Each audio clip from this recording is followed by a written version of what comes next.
Hello and welcome back. And today we have part 3 of the incredible journey that Andrew has been on purchasing the property. Now, we would have gone through previously the journey of finding the property, of how many properties we've been through. And we've got again Andrew Gemmell on the show with us to share with you his experience of settling the property and the trials and tribulations that he went through and the heights that we had to go through in order to get this property over the road. So we're going to be talking all about settling today. So, Andrew, welcome back onto the show. Thanks for having us, Mish. Yeah, good to be here again. Continuing the journey. Yes, and so it does continue. So, long-term journey for you.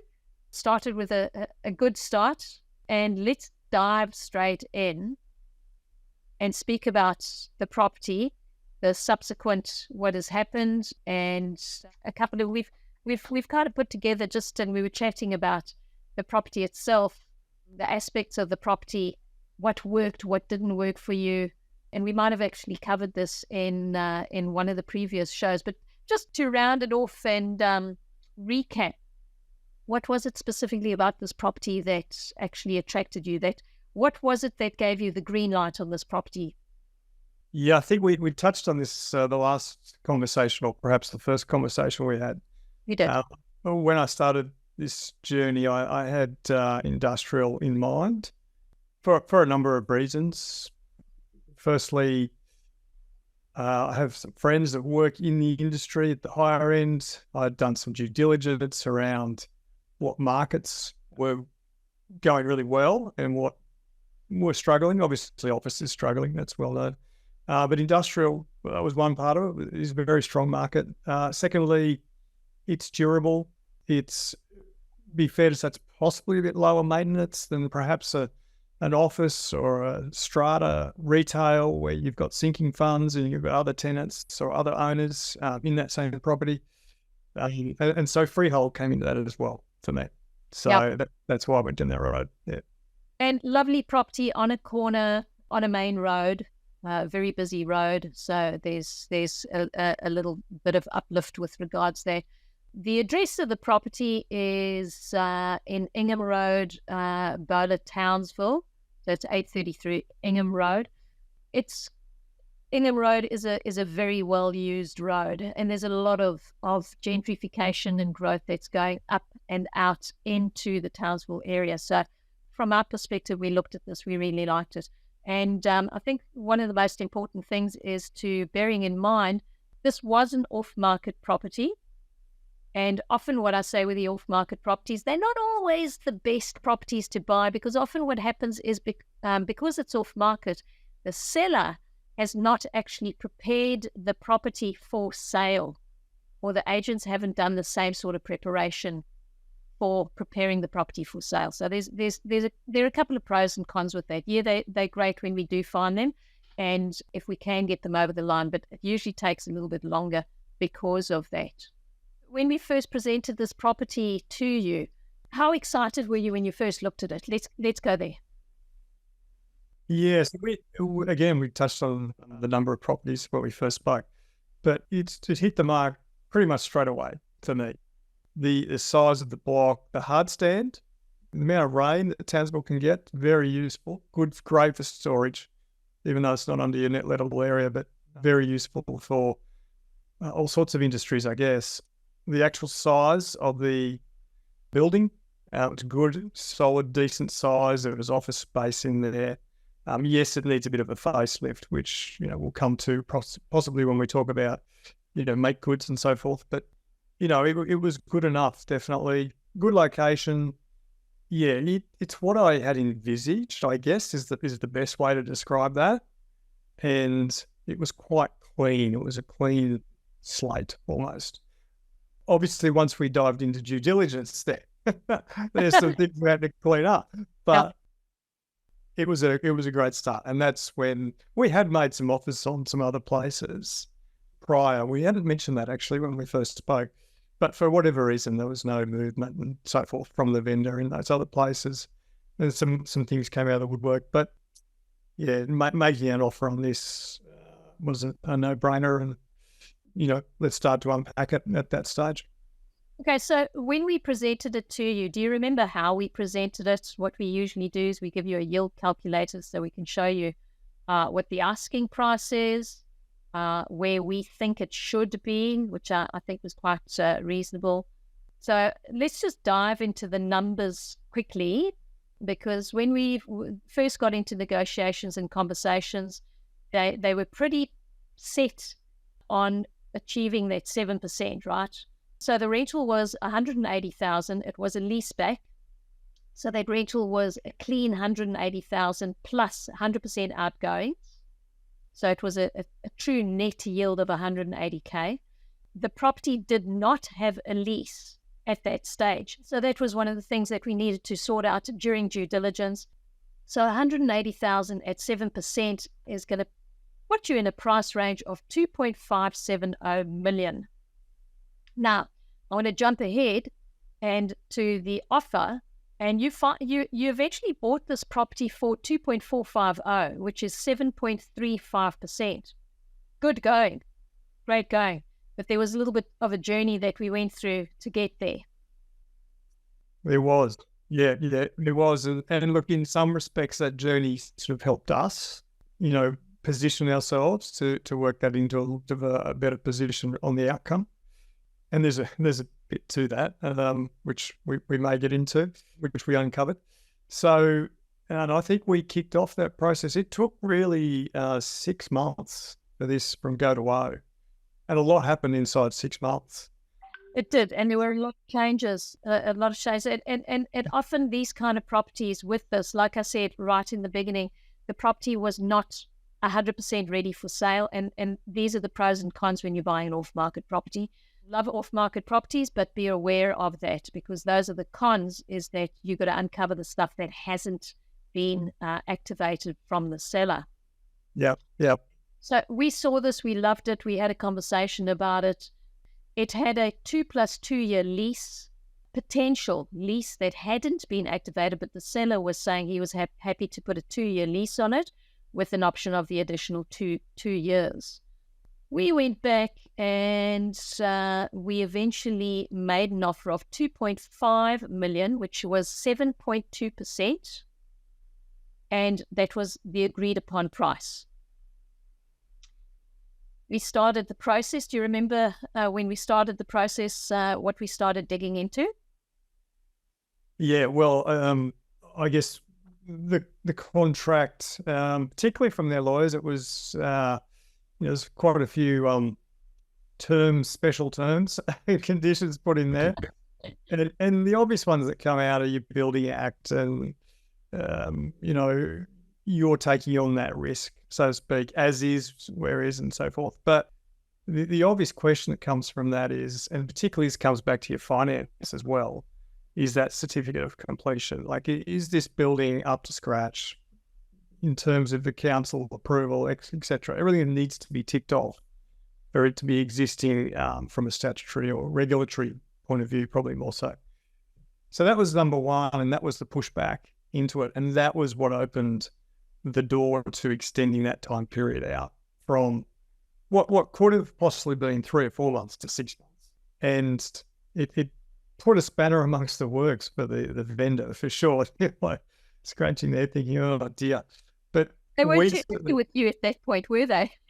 No, but I'm one to do it properly or not do it at all. So I'm not going to move forward unless that gets sorted out.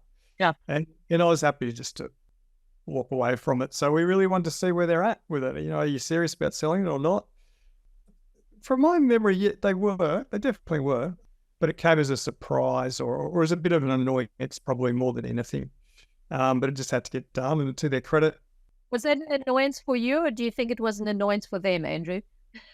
For them, yeah. Look, it can be an annoyance for me, but you've got no control over it. You just got to go with the flow. There's not much you can change about that. And so when we walked away from that, whilst they did their things that they need to do, another property had come up, quite similar property, very, very nearby, had a better yield on it, interestingly. Uh-huh. And we put an offer in for that. it was also accepted. Exactly the same things came out of the woodwork from their lawyers. So exactly the same questions went back from us to, okay, well, we need to see these things, but let's just get started with certificate of completion, and that threw a bigger spanner in their works. Yeah. So just with regards to the certificate of completion, do you remember what it was about? What was it that was holding them back from, what was it in the building that was holding them back from getting that COC? Predominantly fire-related regulatory signage, doors, fire hoses. It just hadn't been brought up to scratch because there was a third stage in that building, which was the sort of newer stage of it, and those elements had been left behind when that. Yep. So it wasn't really a very expensive fix. Yeah. In the bigger picture, I mean, if you're looking at about $2.5 million of money about land in your pocket, and just a little bit of background on this property and the deal, the vendor, who was the leaseback, the seller, and the lessor, is in the process of building a brand new industrial site to move his business into. Okay, so he's selling this property because he's wanting to cash flow, obviously, his new build. So something like this, when the COC came about, it was a little bit of a head sweat for everybody, but very doable. I mean, they went through that and they achieved that within, what was it, about 2-3 months? Yes, it would be, I'd give it 2 months. Yeah. To do it. It wasn't a big deal. Whereas the other property I referred to nearby, what they had indicated to them through someone coming in and giving them this is what you'll need to do to get certificate of completion, that was a much bigger deal. And then to the point, I walked away from that because that one was construction, wasn't it? Yeah, there was some big elements of modification to the building that would have to happen, which was indicated. Yeah. For it to sell. Now, if you're a cash buyer who's going to be an owner-occupier and you're not too worried about that, you're just going to move in and use it. Yep. That's fine, but you got to sell it one day, presumably. So that's not going to be ideal if you're an investor like myself. I think that's a really good point that you're making because, as an investor, you're inheriting somebody else's problems. Yeah. And I think this is an area where a lot of people make a mistake. Is without doing that proper due diligence, without diving deep and finding those red flags, people would buy that property not knowing that that liability gets transferred to them the minute they buy it. Yeah. So this is something that we see this happening all the time, that people don't know what their liabilities are because they just don't know about it. And it goes through happy days until someday down the line when they want to sell it or they want to do something or refinance or something like that, and they find out that actually their COCs are not okay. Yeah, and that could vary wildly. While in a very broad term, that can vary from one property to the next. One property which you might make the decision just to go ahead with it may be minimal, like the property that we bought, but we actually didn't know that. Yep. Whereas if on the second property, you could do exactly the same thing. And then you find out, oh, okay, we've got 100 odd to maybe even 200 odd grand of work here to do, which will substantially disrupt even the building itself and what you can do with that from from a rental leasing point of view. So you just really got to know what you're walking into is the point there. You do indeed. So I'm pleased we actually stepped back from that because it allowed us to not only go and look at another building down the road, and we looked at another side. And we actually got pretty serious about the other property that we found. However, it gave us that time in between to go back. And I remember it's a thing that I always do to the agents is just say to them, look, sort it out. These guys are going to sell the building. And I remember saying to you, they are going to sell it. They do want to sell it. They have to sell it. They're eager sellers. Let's be first in line over there, and we were very open with the agents, and I just said, look, when get them to sort their stuff out. It wasn't a major that they had to do. It wasn't like it was major works that they had to do. And they came back to us, and they happened to come back to us when we had just discovered the same thing on the second property that you were running on. But the great thing was, when they did come back, we had a little bit of a leverage over the sale because we had already started the process. We said to the agent, well, you know what, our offer of 2.5, we've lost a bit of time here. You've lost 2 months on the length of the lease, basically. And we managed to negotiate that down to 2.450. So 50 grand saving, happy days. I'd rather Andrew has that 50,000 saving than the seller, wouldn't you?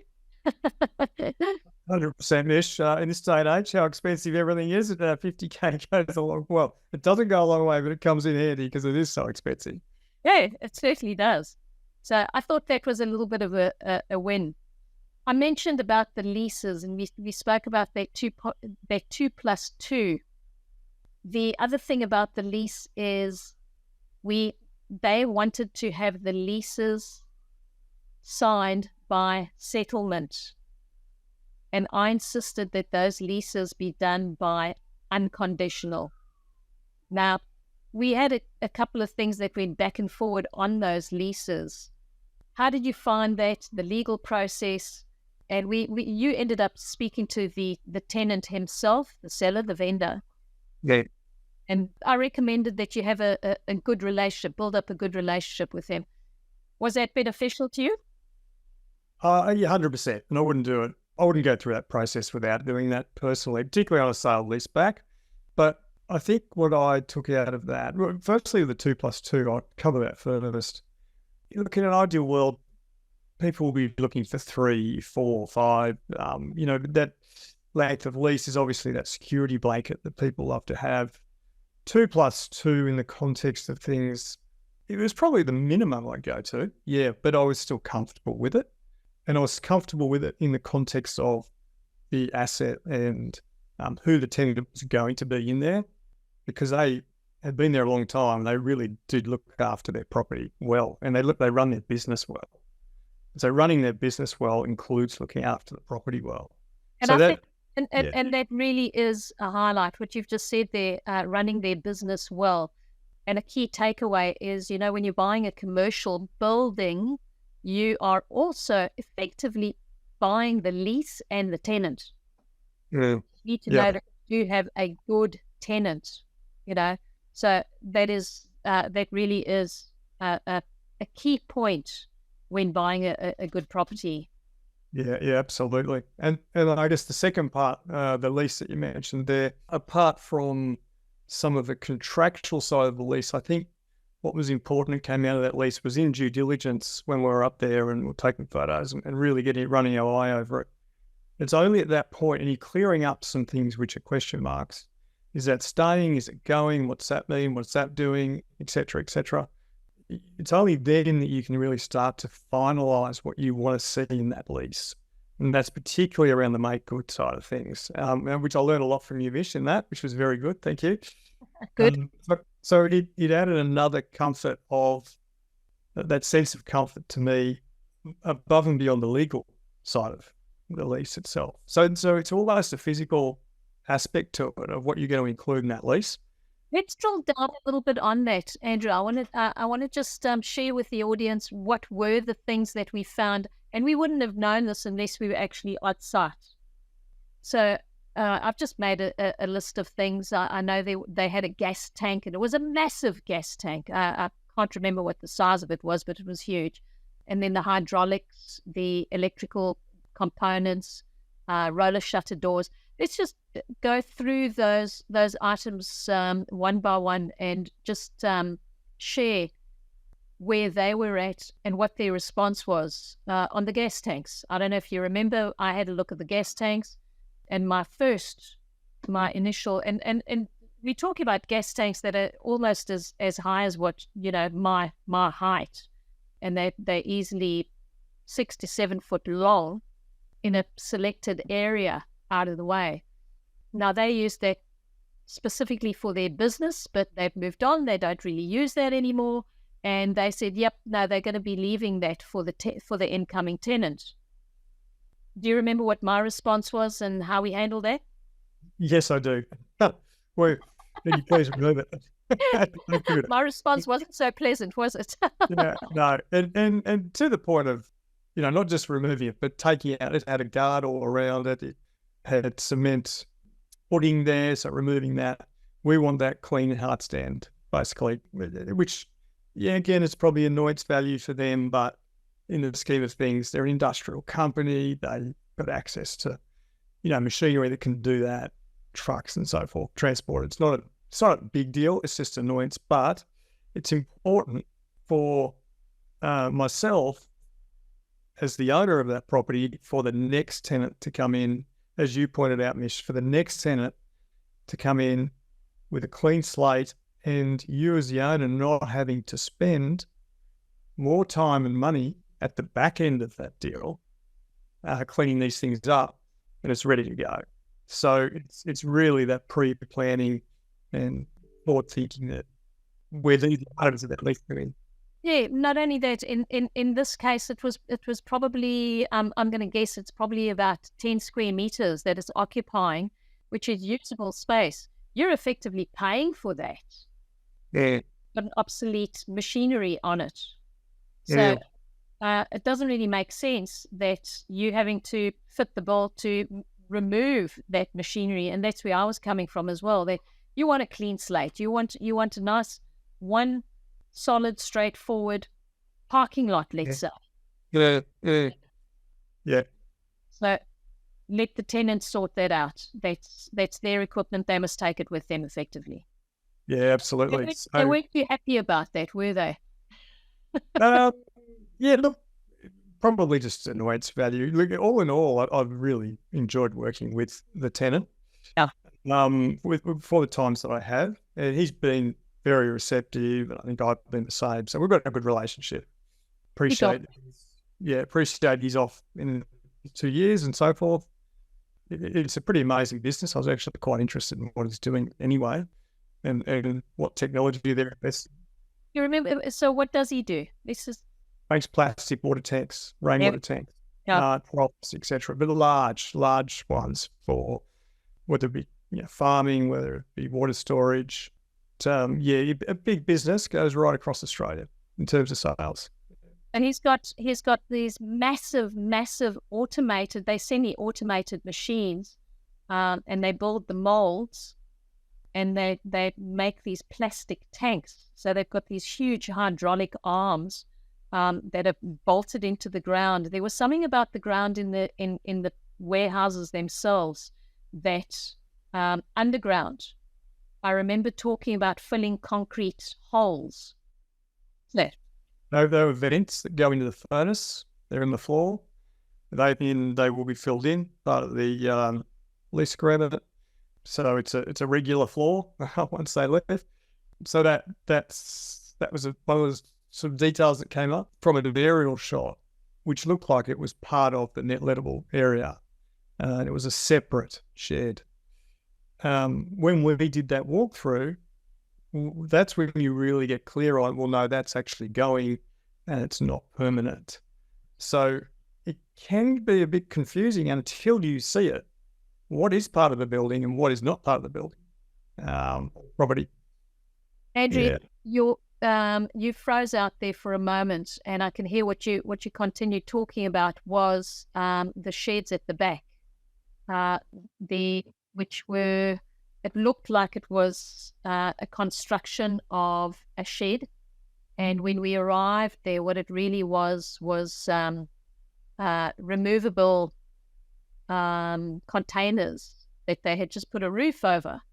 Yeah. So they turned that area into an outdoor shed using containers, and they just put a roof over it. So, and the deal is that entire structure is going with them. So effectively you're losing, I want to call it sort of warehouse space. It's not really warehouse, but it is warehouse space by virtue of the fact that they're containers. They've structured it specifically for their business, but it does mean that you're losing roof space. Yeah, roof space, but not net lettable area. And that's another point for anyone that goes through this process for me. So in your IM, you've got a net lettable area, obviously, which has come from the agent. So how much DD has gone into that is it can be varied.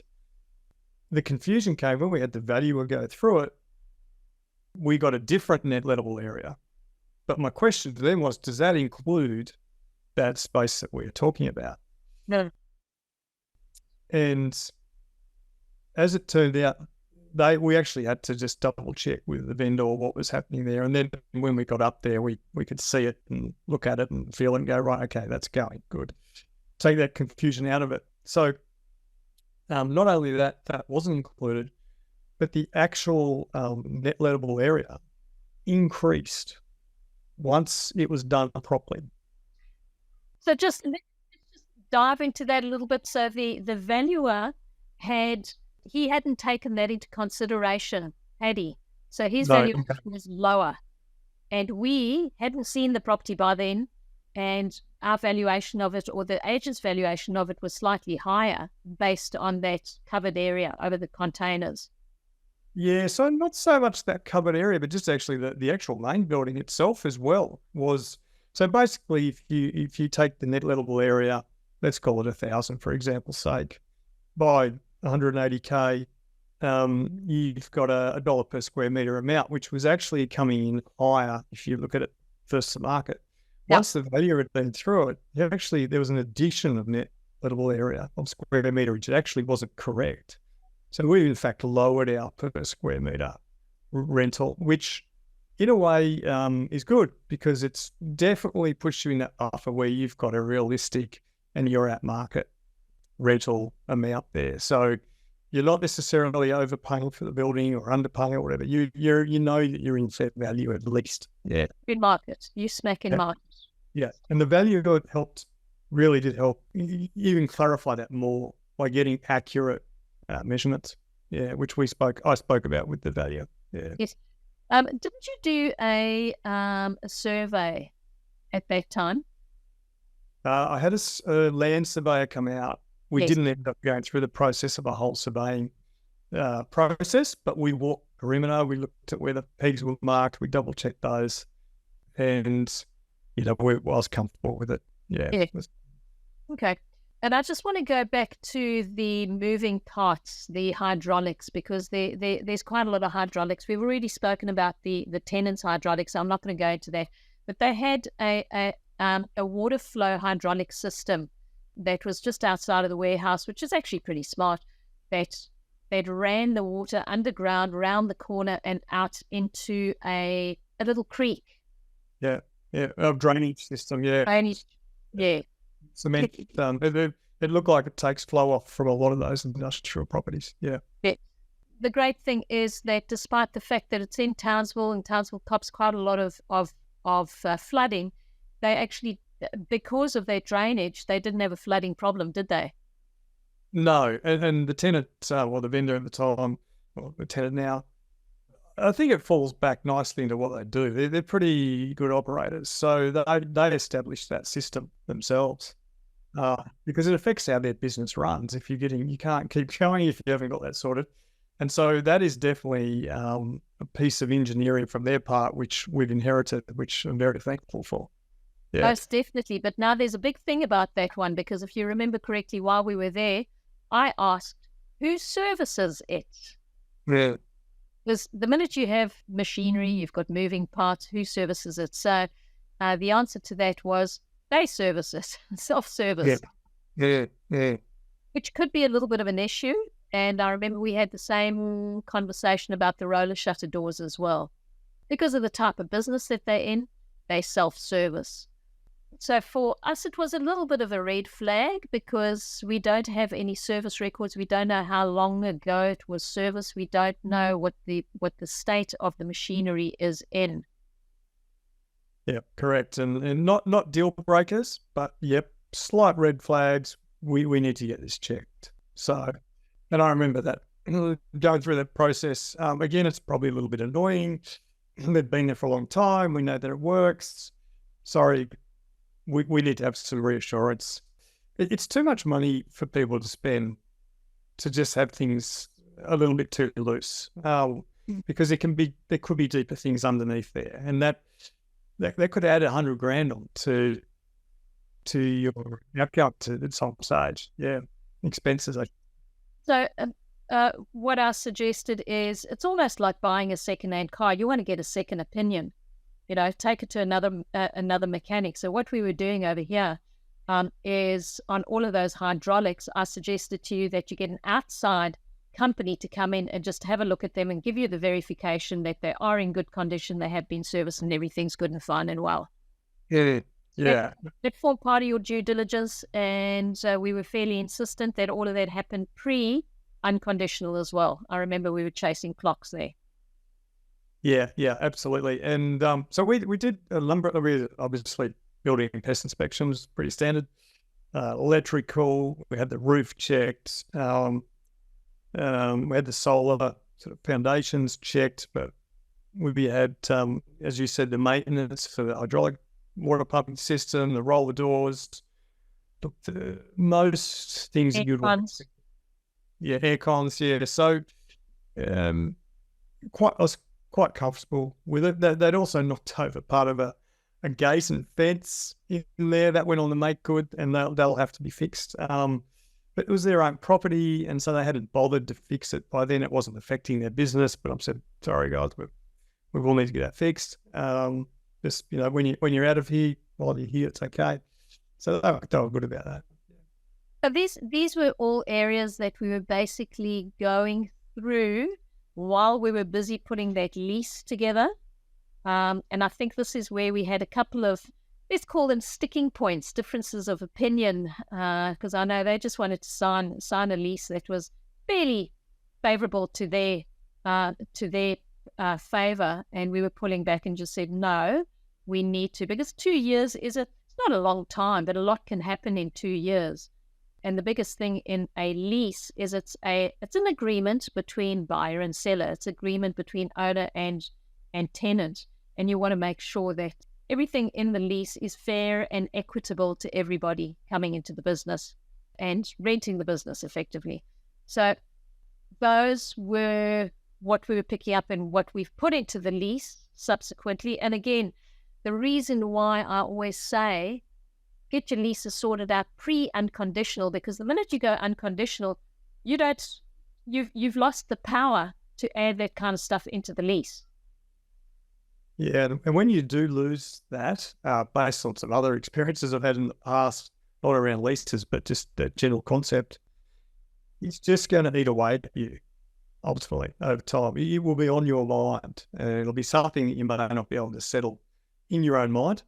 And you don't want to go into this type of transaction and into the business of owning commercial property as an investor with those types of things on your mind.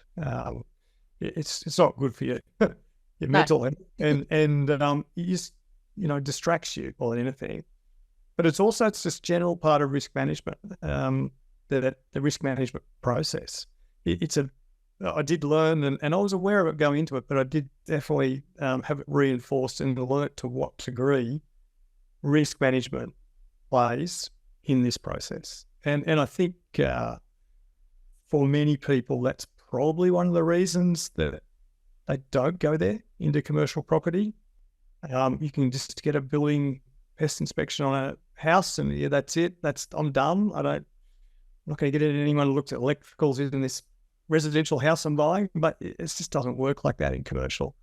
Well, it's so much more simple. The commercial lease is really an agreement with somebody who owns and runs a business.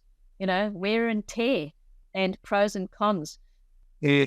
So the agents are always going to push to have that lease signed and sealed pre-settlement, and as a buyer, you should know that once you get to unconditional, your period between unconditional and settlement, you don't have a leg to dance on, because you've paid a deposit. You're now liable. You have to go ahead with it. So if they make any changes in that lease from the time that you go unconditional to the time that you settle, and I've seen this happen before where they do make changes in the lease, and you stymied.